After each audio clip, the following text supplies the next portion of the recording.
everyone, my name is Julia Schwartzman. Today I'm going to be talking about how to have a successful job interview. Today I'm here with Ted, Zach, Erica, and Jenny behind the camera. She's coming here. Thank you all for taking time out of your day to be here with me. I really appreciate it. So have you ever needed money so bad that you sent out your resume to multiple places? Then for some reason when you really need a job, no one seems to get back to you. You end up feeling frustrated and not good enough. These are all common behaviors that a person will go through as they're transitioning to adulthood. You start out working somewhere small, but eventually need more money to secure a living. The workforce is getting more competitive each year, so it's important to set yourself apart from the rest. Some people have that natural charisma, and other people have the privilege of networking. However, many people have anxiety about job interviews.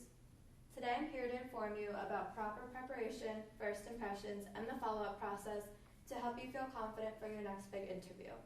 What I hope to achieve today is to help you gain some knowledge and techniques to ensure success for your interview. The first topic I want to talk about is preparation. In order to be successful in anything, proper preparation is very important.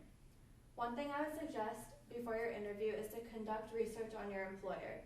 So understanding your employer, the knowledge of the requirements that your job will entail, and the background of the company will really ensure that you feel more comfortable and confident during your interview. You can do this by locating the website and finding out information there, or by networking. However, I think the website would be more efficient because you can't always trust the word of mouth. I also suggest that you review interview questions because different interviews have different requirements. So someone would be looking for different requirements in a grad school interview rather than a sales job interview.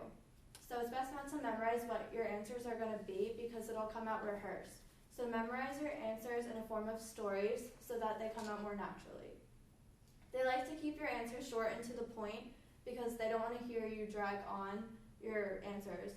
So it's best to keep everything short. It's also important to practice with your friends and family. Also look at your local colleges for mock interviews because these people are professional and they'll really help you and guide you through everything that you're going to do. I also suggest YouTube videos because YouTube videos has everything you could ask. So if you're trying to figure out how to answer a question such as tell me about yourself, they have examples of that on YouTube, which is really helpful. Also, I want to talk about updating your resume and cover letter because it's really important to keep up-to-date information. I did bring some examples of resumes today, so if you want to take a peek at that. You can find templates online for free resumes and cover letters, and they'll actually give you examples of what you can say and proper fonts, so your resume and your cover letter are very professional. If you find that you're sending out your resume to multiple places and you don't hear back from them, especially online applications, it's because you're not putting the proper keywords into your resume. So online, when you're applying for a job, they have certain job requirements, so they want to look for someone that is enthusiastic and competent. If you don't have those keywords in your resume, then they're actually going to skip over you because it's a computer that looks for that, not a person. So it's really important to keep that in mind.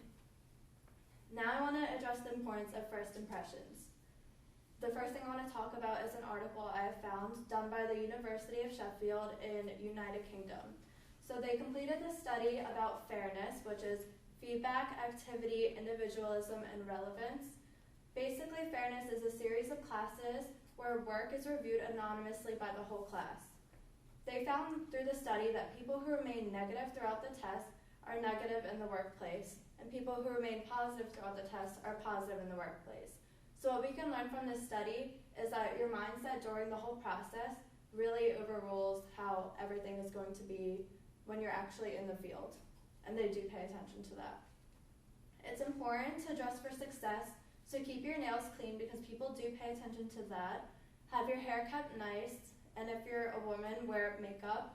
Minimal makeup is best, but they do value minimal makeup over no makeup at all because makeup shows competence and more put-togetherness.